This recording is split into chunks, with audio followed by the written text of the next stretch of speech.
revenons maintenant dans Ézéchiel chapitre 8, disons. C'est ici alors dans le dénouement. C'est ici dans l'âme où ça va être développé. Souvenez-vous, j'ai dit dès le départ que les choses que Dieu nous a montrées dans le passé, les choses qui sont arrivées dans le passé, nous sommes obligés de les étudier pour voir à la lumière de l'évangile maintenant ce qu'il en est et voir dans la réalité du quotidien maintenant ce qu'on vit. Sinon frère, sinon ma soeur, sinon on va verser dans le culte de l'idolâtrie, dans le service de Satan sans s'en rendre compte. Parce que Dieu nous a commandé de veiller. On y va? Chapitre 8, verset 1. Il veut dire à partir du verset 1. La 6e année, le 5e jour du 6e mois, comme j'étais assis dans ma maison, et que les anciens de Juda étaient assis devant moi, la main du Seigneur de l'Éternel tomba sur moi. Quand il dit la main du Seigneur de l'Éternel tomba sur moi, il veut dire l'onction est venue sur lui. La puissance de Dieu l'a touché. Regardez. J'ai regardé et voici, c'était une figure ayant l'aspect d'un homme. Depuis ses reins en bas, c'était du feu. Et depuis ses reins en haut, c'était quelque chose d'éclatant comme des reins polis. Vous voyez la personne là, n'est-ce pas? Au chapitre 1, il a fait la même chose. Il étendit une forme de main et me saisit par les cheveux de la tête. L'esprit m'enleva entre la terre et le ciel. C'est ce qu'on appelle le voyage astral chez les satanistes.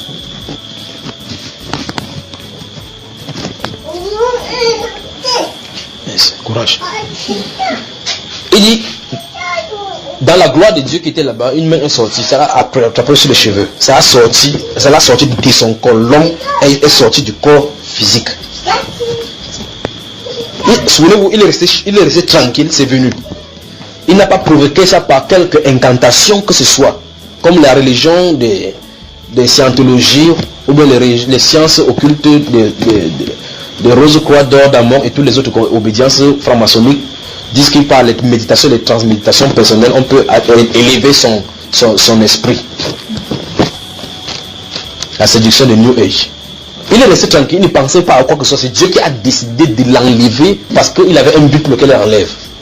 Ce n'est pas le voyage conscient où les gens quittent de leur corps pour aller en Inde pour aller à la réunion. C'est pas ça. C'est la sorcellerie. La Bible déclare, verset 3, il étendit une forme de main et me saisit par les cheveux de la tête. L'esprit m'enleva entre la terre et le ciel et me transporta dans des visions divines à Jérusalem, à l'entrée de la porte intérieure du côté du septentrion où était l'idole de la jalousie qui excite la jalousie de l'Éternel.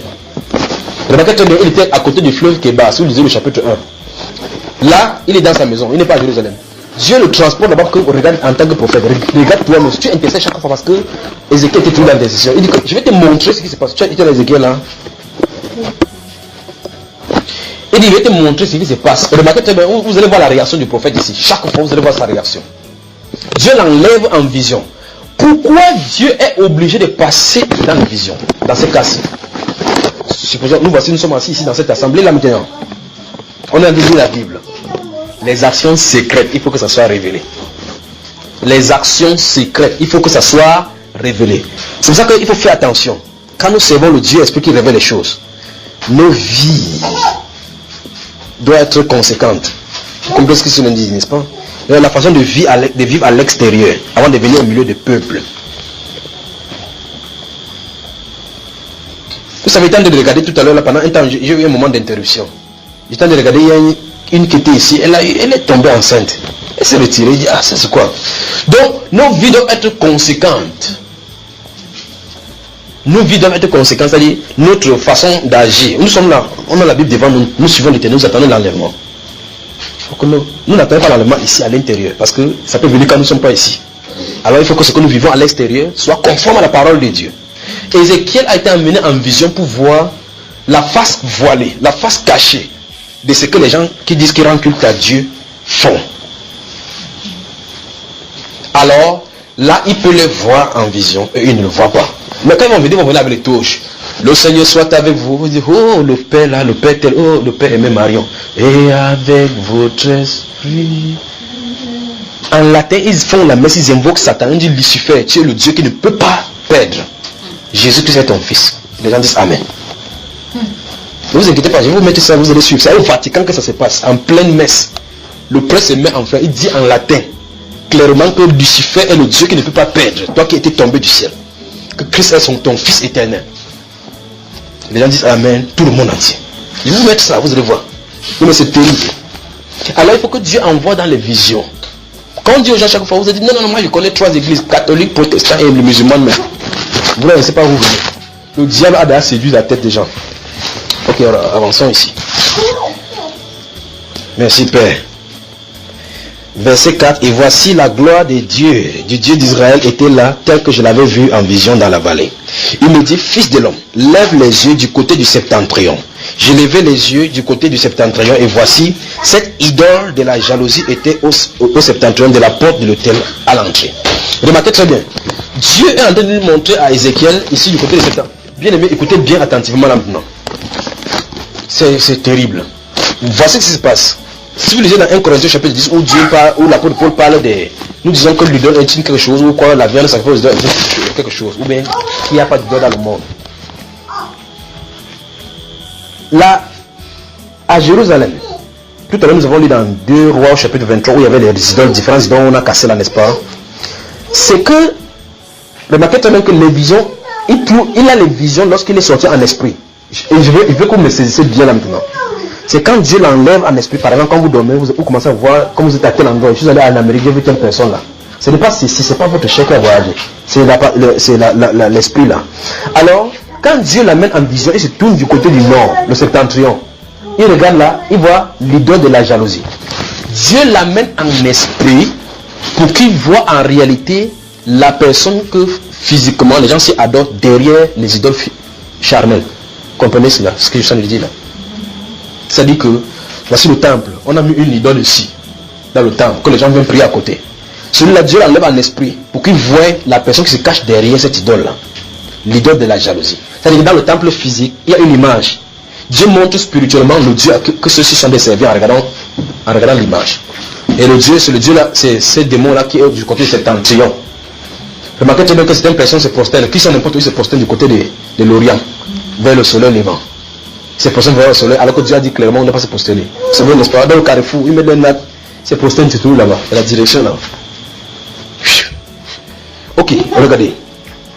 Il me dit, fils de l'homme, verset 5, il me dit, fils de l'homme, lève les yeux du côté des septentrions. Je levais les yeux du côté des septentrions. Voici, cette idole de jalousie était au septentrion de la porte de l'autel à l'entrée. Et il me dit, fils de l'homme, regarde, écoutez bien ce que l'Éternel dit.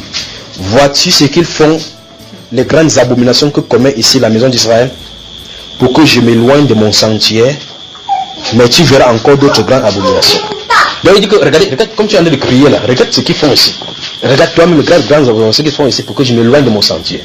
Autrement dit, Dieu ne peut pas coopérer dans un temple fait d'idoles. Dans un temple où il y a des idoles.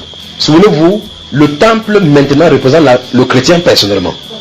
Donc tu ne peux pas avoir des idoles dans ton cœur et quoi adorer le même Dieu. Ça ne peut pas collaborer. La gloire de Dieu va te quitter. La gloire de Dieu va te quitter. Alors il faut qu'on sonde nos cœurs. On voit si nos voix ne sont pas réformées selon l'Éternel. Et on revient à Dieu. Pour qu'il n'y ait pas d'idolâtrie dans notre vie. Pour qu'il n'y ait pas d'idole sur notre cœur. Notre idole, on en avait parlé déjà. Ça peut être de l'argent. Ça peut être de la télévision. Des séries. Ça peut être une personne. Vous avez quelqu'un qui dit que waouh, j'adore cet acteur. Que c'est mon idole.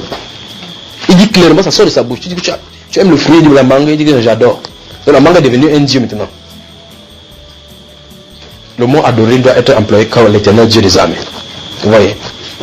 Donc, Dieu dit ici que, je vais te montrer, regarde les abominations qu'ils font ici. Mais je vais encore te montrer plus grand.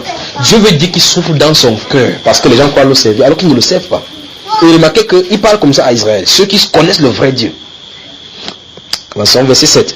Alors il me conduisit à l'entrée du parvis, j'ai regardé et voici il y avait un trou dans le mur. Et il me dit, fils de l'homme, perce la muraille. Je perçai la muraille et voici il y avait une porte. Et il me dit, entre et vois les méchantes abominations qu'ils commettent ici. J'entrai et j'ai regardé. Et voici, il y avait toutes sortes de figures de reptiles, de bêtes abominables et toutes les idoles de la maison d'Israël peintes sur la muraille tout autour. Vous avez vu ça, n'est-ce pas? Entrez dans, vous appelez ça l'église catholique aujourd'hui. Vous allez voir les choses dessinées au mur, les oiseaux, des archanges au mur. Ça n'a pas changé, le même esprit est revenu. Les gens sont à l'intérieur et disent, waouh, de bons dessins. Au 14e siècle, au 12e siècle, au 14e siècle, les temples maçonniques, les temples en Europe particulièrement ont été construits par les francs-maçons, les templiers.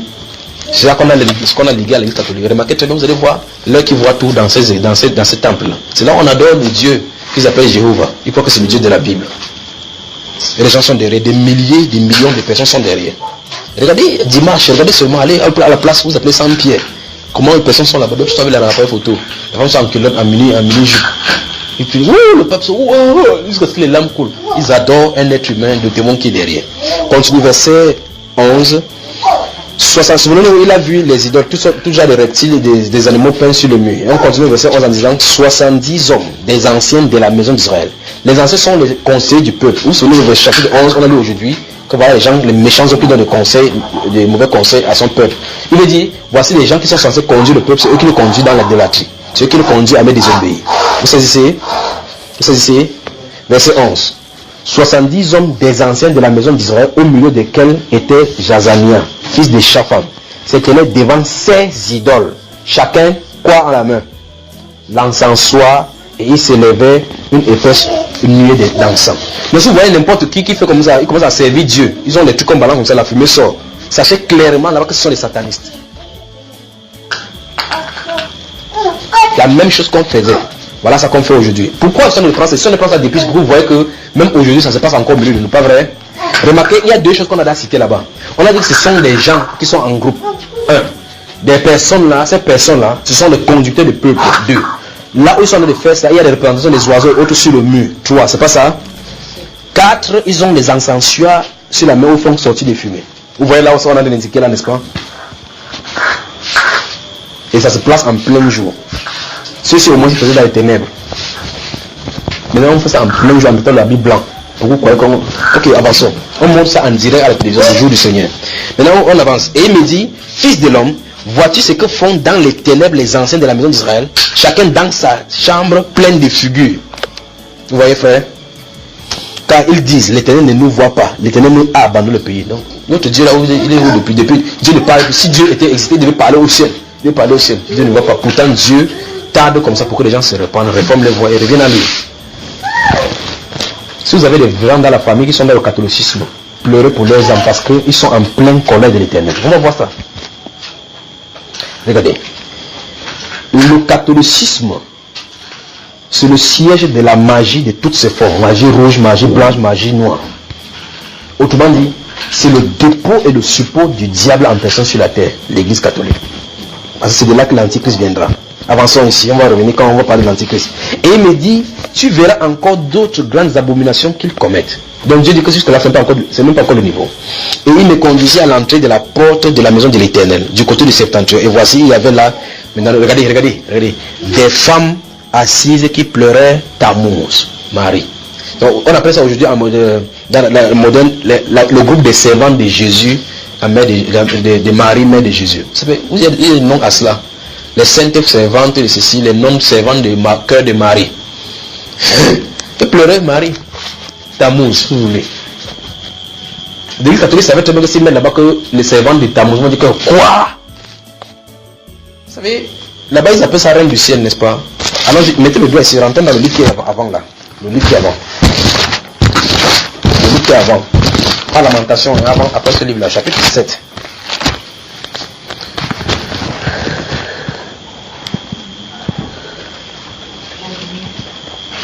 Que Dieu délivre son peuple qui se trouve dans ces abominations.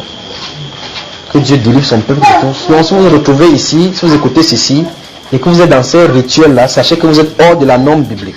Il faut que tes voix soient réformées et que tu reviennes au modèle biblique de l'adoration. L'adoration en esprit et en vérité. Il te faut te repentir, sortir toutes ces choses-là, tous ces idoles-là, que ce soit les chapelets, les prières de Marie, les cartes de prière, carnet de prière, Marie qui redénoue les lions, les nœuds, quoi, n'importe quoi là, il faut jeter tout cela. Prenez votre Bible. Aimez le Seigneur de tout votre cœur. Il a dit, lorsque vous priez, entrez dans votre chambre, priez le Père qui va dans le secret, il vous répondra. L'intimité avec le Seigneur, c'est le contact entre la Bible, la parole de Dieu et le cœur. C'est n'est-ce pas? Il dit quel livre le déjà? Jérémie. Lisons Jérémie, chapitre 7. Quand vous avez le temps, lisez tout Jérémie au chapitre 7 jusqu'au chapitre 17. Vous allez voir cela. C'est parce qu'on a parlé de Tammuz ici. Remarquez que tout à l'heure, je vous ai dit qu'il y a une femme qu'on appelle Astarté. Chaque fois que vous allez voir Astarté, il s'agit de cette femme qu'on appelle Marie aujourd'hui. Elle a plusieurs noms selon les régions. En Inde, vous attendez, on parle de Shiva, Shiva, Krishna et l'autre dieu qui est démoniaque là. En Égypte, on l'appelle Isis. Il y a Osiris et Isis. On l'appelle Isis en Égypte. Elle est connue sous le nom Isis. À Éphèse, dans la Bible, on l'appelle Diane. Donc vous mettez votre enfant Diane. Vous allez amener l'esprit de prostitution, l'esprit de ce démon-là sur l'enfant. On l'appelle littéralement dans la Bible Diane. Vous appelez dans d'autres Babylone, on l'appelle Astarté. Ou bien Tammuz. Donc elle a plusieurs noms. Un peu comme vous allez appeler, on dit Satan, serpent ancien, le dragon, Lucifer, Satan, le malin. Vous appelez une seule personne, vous appelez depuis là. Elle a plusieurs noms. Maintenant, voilà pourquoi, vous savez, quand on dit église catholique, vous savez que catholique veut dire universel, non? Par définition, ils admettent tout le monde.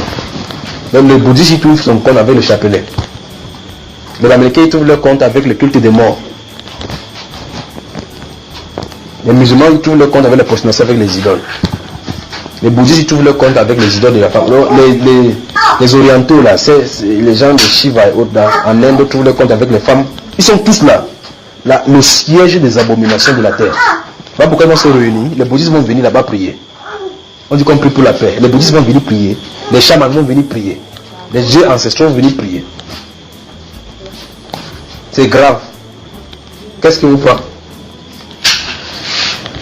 Regardez verset ici, verset 14. Du chapitre 17 de Jérémie. Je vais lire à partir de là pour vous saisir. Regardez. Je traiterai la maison sur laquelle mon nom est invoqué, sur laquelle vous faites reposer votre confiance, et le lieu que j'ai donné à vous et à vos pères, de la même manière que j'ai traité Silo. Et je vous rejetterai loin de ma face, comme j'ai rejeté tous vos frères, toute la postérité d'Éphraïm. Et toi, n'intercède pas en faveur de ce peuple. N'élève pour eux ni supplication, ni prière. Il dit, ne fais pas des instances auprès de moi, car je n'écouterai point. Pourquoi? Dieu dit qu'il n'écoutera pas, donc il dit, ne sait même pas de prier. Vous savez, ne vois-tu pas ce qu'ils font dans les villes de Juda et dans les rues de Jérusalem?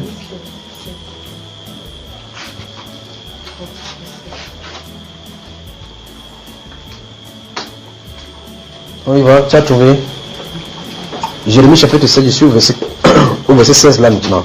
Il dit, et toi, n'intercède pas en faveur de ce peuple, ne lève pas pour eux ni supplication ni prière, ne fais pas des instances auprès de moi, car je ne t'écouterai pas.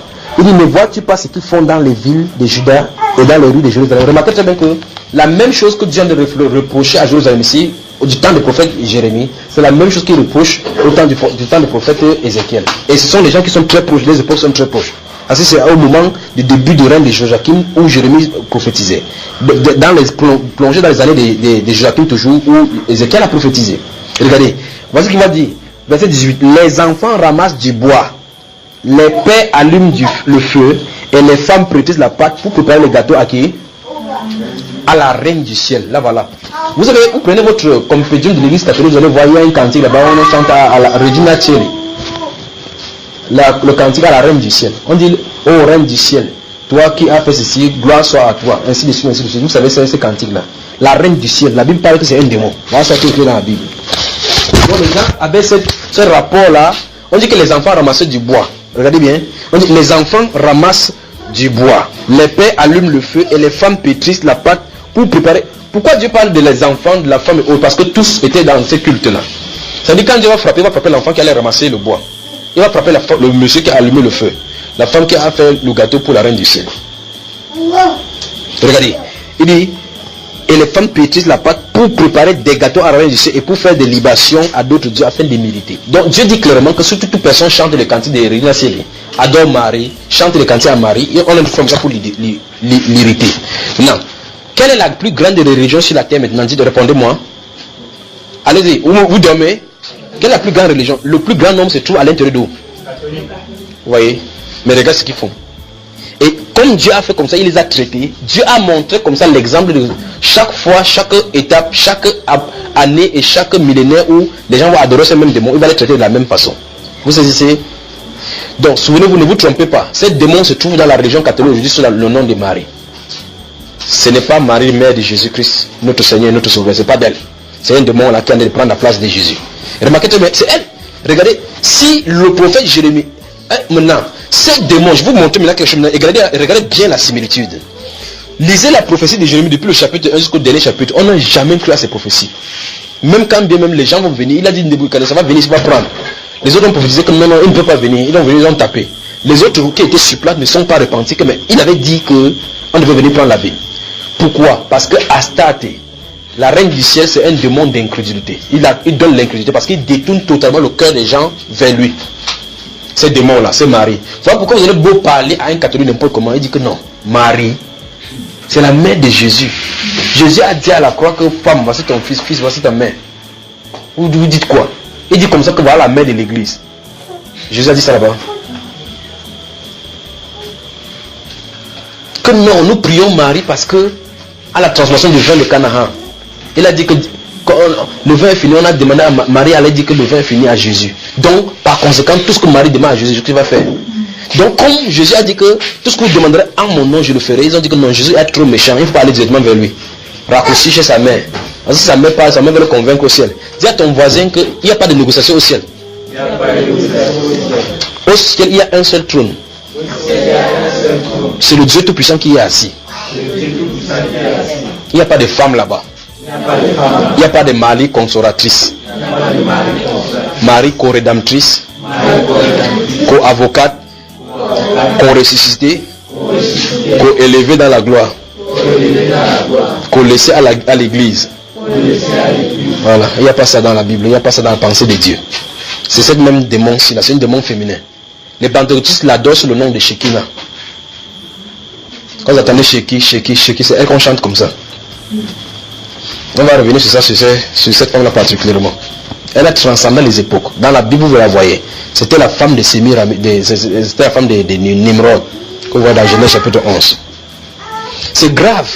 Donc, voici la reine du ciel. Remarquez, on fait les libations. Cette femme-là, cette déesse, cette démon, que les gens adoraient. Il y avait le 15 août particulièrement, c'est écrit dans la Bible. Hein. Le 15, c'était le moment où les gens passaient les rues, on portait son simulacre, sa statue comme ça sur les épaules. Où on marchait, on chantait, on faisait des chants dans les rues, on faisait ce qu'on appelle possession là. On tournait dans les rues en chantant des cantiques pour lui. Regina Cieli.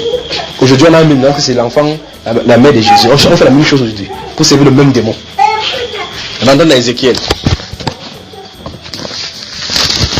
Et Dieu dit dans ces livres de Jérémie qu'on ne décède même pas que ce qu'ils font là c'est grave, il va seulement les détruire. Et effectivement, il va détruire. Donc si tu te trouves ici, ou que tu m'écoutes là, et que tu es dans ces cultes-là, il faut seulement se repentir et quitter. Sinon, la colère de Dieu est sur toi. On avance. Donc verset 14 de ce Ézéchiel 8, il dit, et il me conduisit à l'entrée de la porte et de la maison de l'Éternel, du côté du septentrion, et voici, il y avait là des femmes assises qui pleuraient Tammuz. Donc les femmes qui sont fidèles, vous allez voir, les saintes servantes de Marie. Le couvent de Marie, mère de miséricorde. Je ne sais pas, il y a des noms. Vous connaissez ces noms-là, vous y avez été. Donc j'ai ma soeur qui a juré chasteté à l'Éternel. Elle sert dans le couvent de Marie. Elle sert comme ça Tammuz. Donc les mêmes esprits qui étaient sur ces gens, c'est venu sur ces femmes-là. Vous remarquez tout de même que dans la religion catholique, celles qui viennent à l'église tout simplement le dimanche ne sont pas eux des sœurs. Quand ils appellent sœurs, ce sont des gens qui sont spéciaux, ceux qui portent le foulard là, avec généralement les verres, sont blancs avec des croix ici, sont tels qu'on appelle sœurs. Donc les autres ne sont pas les sœurs. Ils disent que c'est un peu, non, je ne suis pas sœur, je ne suis pas sœur, c'est celle-là qui est sœur. On avance. Verset 15, et il me dit, vois-tu, fils de l'homme, tu verras encore d'autres abominations plus grandes que celle-ci. Donc jusqu'à là, ce n'était pas suffisant. Autrement dit, l'église catholique est en train d'aller de profondeur en profondeur dans les ténèbres. Avançons. Et il me dit, et il me conduisit dans le pavé intérieur de la maison de l'Éternel. Et voici à l'entrée du temple, entre le portique et l'autel, il y avait environ 25 hommes tournant le dos au temple de l'Éternel et le visage vers l'Orient. Et ils se prosternaient à l'Orient devant l'eau. Devant l'eau. Levons-nous, on va dire ça debout. Levons-nous. Regardez. Il dit, et il me conduisit dans le pavé intérieur de la maison de l'Éternel. Et voici à l'entrée du temple de l'Éternel, entre le portique et l'autel, il y avait, regardez, environ 25 hommes tournant le dos au temple de l'Éternel et le visage vers l'Orient, et il se prosternait à l'Orient devant quoi? Donc finalement, remarquez bien la position que le Saint-Esprit vient de dire. Le temple se trouvait où? Derrière eux. Et maintenant, ils devaient changer de Dieu. Mais pourtant, c'est les gens qui sont censés diriger. Si vous lisez la dédicace du temple au chapitre 8 de ces deux rois, quand Salomon a dit, il a dit, si ton peuple est amené en captivité à cause de leur péché, et si de là-bas, il tourne le visage vers Jérusalem. du lieu de ta demeure aussi. Et ils t'invoquent, Père, daigne pardonner leurs péchés. Pas vrai? Ici, ils étaient à Jérusalem, ils ont mis le dos à Jérusalem. Quoi? Ils ont mis le dos au temple pour dire qu'on n'est plus pour Dieu. On a maintenant choisi notre Dieu. Alors maintenant, frère, vous voyez ça dans les assemblées aujourd'hui, dans les catholiques, puisque c'est d'elle dont on parle. Vous allez voir, on a construit un tas, quoi? Vous savez, un petit hôtel quelque part là-bas où il y a l'hostie à l'intérieur. N'est-ce pas? Le prêtre vient, il jette le dos à l'assemblée, il se prosterne devant cette hostie. L'hostie qui se trouve derrière le rond là, le Dieu soleil. Donc c'est eux qui servent. La Bible déclare que dans sa main tenait une coupe remplie d'abominations, sa position. Donc il met ça dans une coupe, il prend comme ça là. Pour vous donner. La Bible déclare que c'est ça pour sa position. Parce que cette position a un autre Dieu, un Dieu soleil. C'est ça qu'il donne chaque dimanche. Donc pourquoi ils font ça chaque dimanche? Pour s'atteler que le grand nombre va passer, va prendre pour adorer ce soleil là. Et ils aiment ça dimanche parce que dimanche c'est Sunday, le jour du soleil. C'est ça, n'est-ce pas, mes chers soeurs? Regardez, je vais lire verset 17. Et il me dit, vois-tu, fils de l'homme, est-ce trop peu pour la maison de Juda de commettre les abominations qu'ils commettent ici? Faut-il encore qu'ils remplissent le pays de violence et qu'ils ne cessent de militer? Voici, ils approchent le rameau de leur nez. Après, ils vont faire la fête des rameaux pour dissimuler. Allez mettre dans votre maison. Vous entendez les maisons des gens, vous avez les rameaux accrochés au mur. Comme le prêtre a versé le sang, il ne sait pas que c'est les portes des démons. Avançons. Moi aussi, j'agirai avec fureur, mon œil sera sans pitié, et je n'aurai point de miséricorde quand ils crieront à haute voix à mes oreilles. Veuillez vous asseoir, bien aimés. Je n'écouterai pas, je ne les écouterai pas. On avance. On avance. Il dit c'est grave, je vous le dis, c'est grave. La réforme de nos voix, on n'a pas le temps pour parler de ces choses-ci. Mais avançons seulement. Ça c'est l'aspect culturel tout simplement que j'ai envie de parler. Regardez, remarquez au début, je de parler de l'aspect culturel, de l'aspect du culte. Je ne suis pas entré dans la vie du péché. Je ne suis pas entré dans le cœur pour disséquer au niveau de comment se comporter avec son semblable, avec les non-croyants, dans son travail, ainsi de suite. Pour qu'on se réforme dans cette direction-là par rapport à ce que Dieu pense de cela. Depuis là, nous sommes dans le cadre du culte à Dieu. Parce que l'idolâtrie, c'est l'atteinte directe à la souveraineté du Seigneur Dieu Tout-Puissant. L'idolâtrie. Pourquoi? Parce que l'idolâtrie détrône Dieu de sa position de Dieu souverain. Tu ne peux pas adorer Dieu et adorer une idole. Tu ne peux pas dire que je prie Dieu et puis je prie Marie. Tu ne peux pas, ça ne peut pas marcher. Tu ne peux pas dire que je prie Dieu et vais au village aussi. Tu ne peux pas dire que j'aime le Seigneur et je vais chez les marins. Tu ne peux pas le faire. Tu ne dois pas le faire. Parce que tu fais ça, tu es en train de tenter Dieu. La main gouvernementale de Dieu va venir sur toi. Et quand ça vient, ça fait comme s'il a dit, c'est dans ce dernier verset 18, il dit, moi aussi, je serai sans pitié quand il va agir dans la fureur. Oh, maintenant vous dites, ici Dieu frappait Israël parce qu'il les aimait. Il était obligé de les corriger ainsi. Le plus grave de cette situation maintenant, aujourd'hui, c'est ceci. C'est que Dieu a fixé un jour, va juger. J'aurais souhaité que Dieu continue à frapper les gens pour que les gens me puissent prendre leur instruction. Mais quelqu'un sera dans le catholicisme, tu vas voir quelqu'un qui a fait 48 ans là-bas, tu vas lui parler, il va dire que non, depuis il sait Dieu comme ça, il n'a rien fait. Est-ce que vous comprenez? Il sera surpris qu'au jour du jugement, il va en enfer. Or, si Dieu frappait encore, boum, les gens devaient... Or, Dieu ne fait plus comme ça. Dieu a mis la parole pour que chacun soit jugé et que toute bouche soit fermée au devant de lui. C'est pour ça que les gens peuvent faire n'importe quoi maintenant. Ils disent non, c'est ta manière d'interpréter. Notre Père n'interprète pas comme ça. Chez nous les catholiques, chez nous les protestants, nous protestons. Tout continue à protester. Or, la parole de Dieu a dit clairement. Quand Dieu a dit, il n'a pas dit que tel groupe ne doit pas faire, il a dit que tu ne te prosterneras point devant une image de ta fin de citation. Soit catholique, protestant, pentecôtiste, n'importe quoi. Tu dois adorer le Dieu d'Israël de la même façon comme il a commandé à Israël d'adorer. En esprit et en vérité. Chapitre 9. Puis cria d'une voix forte à mes oreilles. Approchez-vous, approchez, vous qui devez châtier la ville, chacun son instrument de destruction à la main. C'est Dieu qui parle comme ça. Et voici 6 hommes arrivèrent par le chemin de la porte supérieure du côté du septentrion. De la porte supérieure du côté du septentrion, chacun son instrument de destruction à la main. Il y avait au milieu d'eux un homme vêtu de lin et portant un écritoire à la ceinture. Vous voyez, il vient maintenant en tant que juge là maintenant. Il vint se placer près de l'autel d'airain. La gloire du Dieu d'Israël s'éleva du chérubin sur lequel elle était et se dirigea vers le seuil de la maison. Et il appela l'homme vêtu de lin et portant une écritoire à la ceinture. L'Éternel lui dit, suivez dans votre Bible.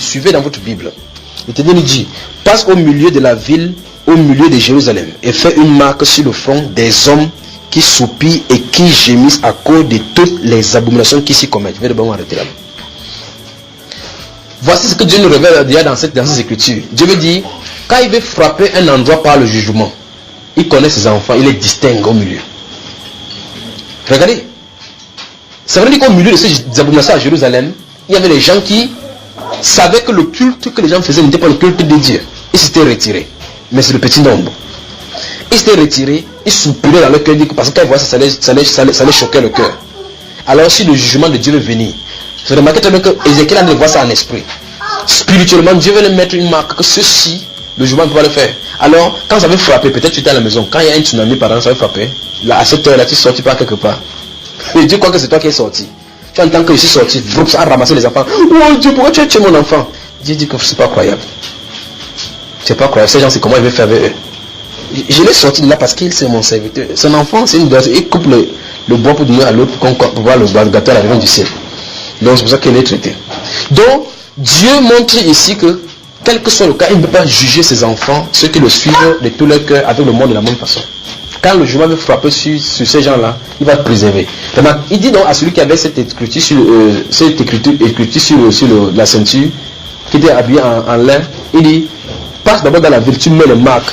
La marque qu'ils ont mis là, c'est le tau là, le tau, parce que c'est le symbole de la croix, sur les visages de tous les serviteurs, ceux qui soupirent et qui pleurent quand ils voient ces abominations dans la Bible. Il y a des gens qui voient les catholiques, ça ne leur dit rien. Les gens qui voient les abominations des Bamilekis, ça ne leur dit rien. Ils voient le Ngondo, ça ne leur dit absolument rien. Il faut, ça me fait quoi? Il ne sait pas que si Dieu veut frapper la ville, il sera touché de près ou de loin. Si on bloque seulement le pont de Vourou là se coupe là-bas, la nourriture ne quitte plus pour venir ici. Ce n'est pas seulement eux qui vont souffrir. Vrai ou frère? Alors Dieu préserve. Il dit passe d'abord dans la ville, mets un insigne sur le front des serviteurs. Regarde bien encore. L'Éternel lui dit, verset 4, passe au milieu de la ville, au milieu de Jérusalem, et fais une marque sur le front des hommes qui soupirent et qui gémissent à cause de toutes les abominations qui s'y commettent.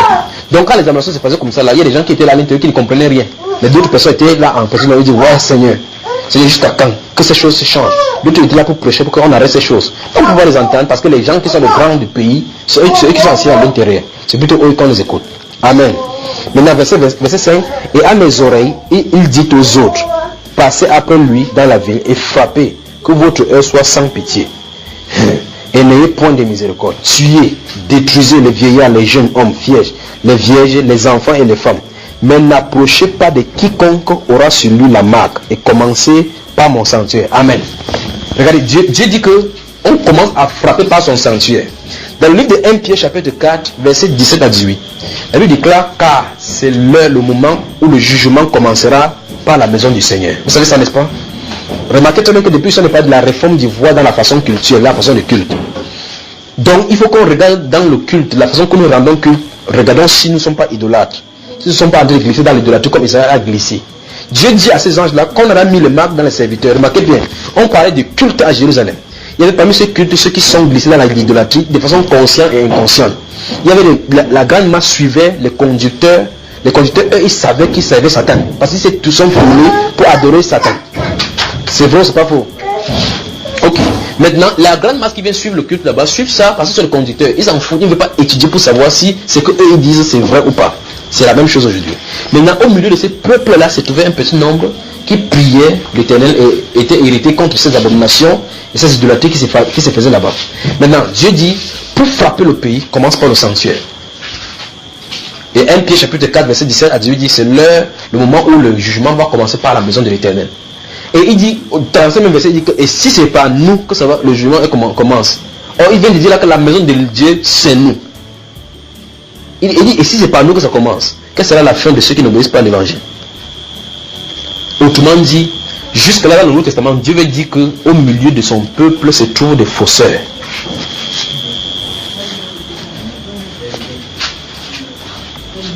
C'est l'heure où le jugement commencera par la maison de l'Éternel. Et si ce n'est pas nous que ça commence, quelle sera la fin de ceux qui n'obéissent pas à l'évangile de Christ? Et si le juste se sauve avec peine, l'impie que deviendra... Vous entendez cela? Donc c'est pas nous les chrétiens que ça va commencer. C'est ok. Et si on ne saisit pas, il n'y a pas de problème. Le moment venu, quand ça va commencer à faire bam bam bam, quand chacun se rentre de son côté, les téléphones ne passeront même pas pour commencer. Et puis là on va savoir de quoi il est question. Chacun va adorer le Dieu qui adore là. Et c'est au moment, souvenez-vous, quand Dieu commence à exercer le jugement, Seigneur, aie pitié, ça n'a plus de sens. Parce que son jugement entre en action, la miséricorde est mise de côté. Quand le temps de grâce est là, le temps de miséricorde est là, il faut qu'on saisisse les hommages dans cette lumière-là. Si Dieu se lève pour donner le jugement, on crie, oh Seigneur, aie pitié de moi, il n'y a plus de pitié. Parce qu'il a déjà donné l'exécution. Que vos œils soient sans pitié, sans miséricorde. Saisissez. Avançons, ne vous inquiétez pas. Quand vous voyez le match, vous êtes n'importe où, vous dites que c'est Dieu. On va le lire jusqu'à la fin. Regardez, verset 7. Verset 6 là encore, regardez. Il dit tuer. Verset 6. Tuer. Détruisez les vieillards, les jeunes hommes, les vierges, les enfants et les femmes. Mais n'approchez pas de quiconque aura sur lui la marque et commencez par mon sanctuaire. Il commençait par les anciens qui étaient devant la maison. Vous voyez, cette même chose va se passer dans l'Apocalypse. Dans le chapitre 7 là-bas, avant que les fleurs commencent à se verser sur la terre, va envoyer les anges mettre le feu sur les serviteurs de Dieu. Et ils seront épargnés. Si vous lisez Apocalypse chapitre 7, verset 1 à 3, vous allez voir ça là-dedans. Chaque fois c'est comme ça. Quand Dieu veut passer un jugement sur la terre, il préserve son peuple. Remarquez bien, il a commencé le modèle en Égypte. Quand il a voulu frapper l'Égypte, il a dit il faut qu'on mette une marque d'abord sur la maison pour protéger ses enfants. Pas vrai? Une marque de sang. Si nous sommes protégés sous le sang, si nous sommes sous le sang du Seigneur Jésus-Christ, quel que soit le jugement qui va s'exercer sur la terre, on ne pourra pas avoir peur. Parce que c'est notre Dieu qui a mis d'exercer cela. Parce que la Bible déclare dans Lamentation qu'il arrive-t-il quelque chose sur la terre sans que l'Éternel ne l'ait ordonné.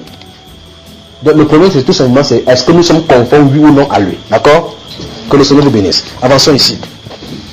Il leur dit, verset 7, souillez la maison et remplissez de morts les pavés. Sortez. Il sortit et il frappait la vigne.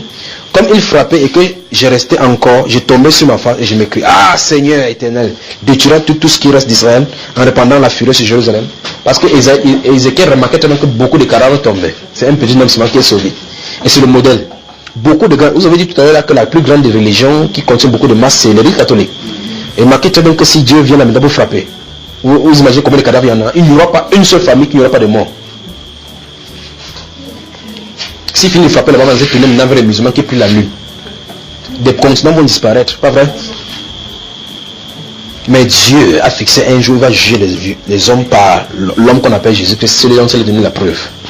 Là pourquoi il veut que les gens se répandent. Dieu va s'asseoir sur ton trône.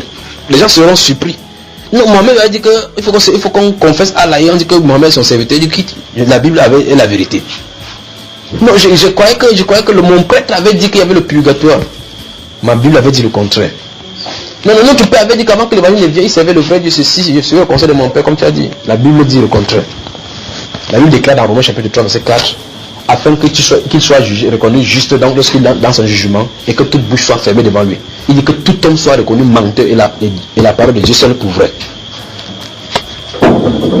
Donc il faut qu'on commence à regarder notre vie à la lumière de la parole de Dieu. Notre façon de rendre culte à Dieu à la lumière de la parole de Dieu. Si ce n'est pas conforme, vérifiez toute façon de faire. Si ce n'est pas selon l'ordre de l'Éternel, abandonnez. Quand on va parler du modèle exemplaire de Dieu, vous allez voir cela. Quand il a donné l'ordre à Moïse de faire par exemple les représentations des lâches et autres là, il a dit à Moïse à plusieurs reprises un soin de faire d'après le modèle qui t'a été montré. Parce que Moïse a vu une vision de ce qui se passe en haut. La Bible déclare que lesquels s'élèvent un culte image des choses célestes. Donc on va faire quelque chose en bas. Pour Dieu, il faut que ça se trouve en haut. Et Dieu doit le révéler ici. On y va, n'est-ce pas? Verset 8. Verset 9. Il me répondit, l'iniquité de la maison d'Israël et des Judas est grande, excessive. Le pays est rempli de meurtres, la ville est pleine d'injustice, car ils disent, l'Éternel abandonne le pays. L'Éternel ne voit rien. Moi aussi je serai sans pitié et je n'aurai point de miséricorde. Je ferai retomber leurs œuvres sur leur tête. Et voici l'homme vêtu de lin et portant une écritoire à la ceinture rendit cette réponse. J'ai fait ce que tu m'as donné. On va tomber au chapitre 10 maintenant. On y va. J'ai regardé et voici le ciel qui était au-dessus de la tête des chérubins.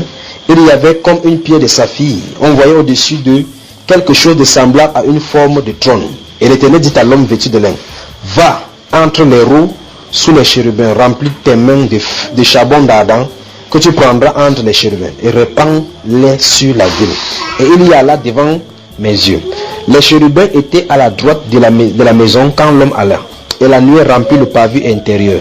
La gloire de l'Éternel s'éleva de dessus les chérubins et se dirigea vers le seuil de la maison. La maison fut remplie de la nuée et le pavé fut rempli de la splendeur de la gloire de l'Éternel. Le bruit des ailes des chérubins se fit entendre jusqu'au pavé extérieur, pareil à la voix du Dieu Tout-Puissant lorsqu'il parle. Ainsi, l'Éternel donna cet ordre à l'homme vêtu de lin. Prendre du feu entre les roues, entre les chérubins. Et cet homme alla se placer près des roues. Alors un chérubin étendit la main entre les chérubins vers le feu et vers le feu qui était entre les chérubins. Il en prit et le mit dans les mains de l'homme vêtu de lin. Et cet homme le prit et sortit. On voyait aux chérubins une forme de main d'homme sous leurs ailes. J'ai regardé et voici il y avait 4 roues près des chérubins, une roue près de chaque chérubin. Et ces roues avaient l'aspect d'une pierre de chrysolite. À leur aspect, toutes les 4 avaient la même forme. Chaque roue paraissait être au milieu d'une autre roue. En cheminant, elles allaient de leurs 4 côtés et elles ne se tournaient point, mais dans leur marche, mais elles allaient dans la direction de la tête, sans se tourner dans leur marche. Tout le corps des chérubins, leur dos, leurs mains et leurs ailes étaient remplis d'yeux, aussi bien que les roues tout autour des 4 roues. J'ai entendu qu'on appelait les roues quoi? Tout le monde. On a écrit quoi? Voilà le nom. Chacun avait 4 faces. La face du premier était une face de chérubin, la face du second, une face d'homme, celle du troisième, une face de lion, et celle du quatrième, une face d'aigle. Arrêtons-nous là-bas. Donc Dieu a dit à ces gens, maintenant quand tu as mis les marques là, maintenant prends le feu donc, au milieu de ces chérubins là-bas. Vous savez que Dieu habite dans une flamme de feu là. Il fait le sur Jérusalem, dans le symbole du jugement. Il versait le feu maintenant pour montrer que il va passer à revue dans son feu. Maintenant il dit, je serai sans miséricorde. Je serai sans miséricorde pour ce peuple parce qu'ils m'ont abandonné pour servir d'autres dieux. Souvenez-vous, l'idole qui servait c'était l'idole de la jalousie. Ils ont mis ça au septentrion pour montrer que souvenez-vous de la position. Souvenez-vous de la position de cette idole. Le septentrion, c'est exactement le lieu où Satan a voulu pour résidence. Là où Dieu veut pour résidence. C'est là-bas qu'il allait se positionner. Vous vous souvenez d'Ésaïe chapitre 14, n'est-ce pas? Verset 12. Tu disais en ton cœur, je serai semblable à toi, je monterai au septentrion, je monterai au sommet des nuits. Satan, il veut toujours ça. Donc, Dieu veut que dans notre manière de faire, analysons maintenant un temps soit peu la façon dont nous servons Dieu depuis. Est-ce que nous servons Dieu à la manière de Dieu? Est-ce que nous marchons à la manière influencée par les imitations culturelles du monde ou la façon dont le monde, où les gens ont formulé leur culte? Si c'est la façon dont les gens ont formulé leur culte, ça suppose qu'on a abandonné la parole de Dieu et les commandements de Dieu au profit des traditions d'hommes. Alors, si c'est comme ça qu'on a mis le culte maintenant et qu'on commence à vivre d'après ces cultes-là, on a mis de suivre la tradition d'hommes et non le culte de Dieu. Alors, il faut qu'on fasse une réforme. D'accord? Il faut qu'on exerce une réforme dans nos vies. On doit être sérieux avec cela. C'est au plus grand de notre prix parce que tant qu'on ne fait pas cela, on n'est pas agréable à Dieu. Ou mieux, on va se tromper comme ça, croyant servir le vrai Dieu. Alors qu'on a idolâtré les idoles sans s'en rendre compte. Donc vérifions dans nos vies, vérifions dans nos maisons si tu trouves des idoles quelconques, une représentation quelconque qui est faite dans la manière religieuse. Si ce sont des chapelets, si vous allez de mon côté, ce sont des chapelets que vous avez à la maison, des statues de Marie, des statues de Jésus, des photos qu'on appelle Jésus, d'une croix que quelqu'un se trouve à l'intérieur, vous êtes en état d'arrestation spirituelle. Alors vous avez le droit de garder le silence devant l'Éternel et vous prosternez, vous demandez pardon totalement. Sinon c'est l'enfer. Que le Seigneur vous bénisse.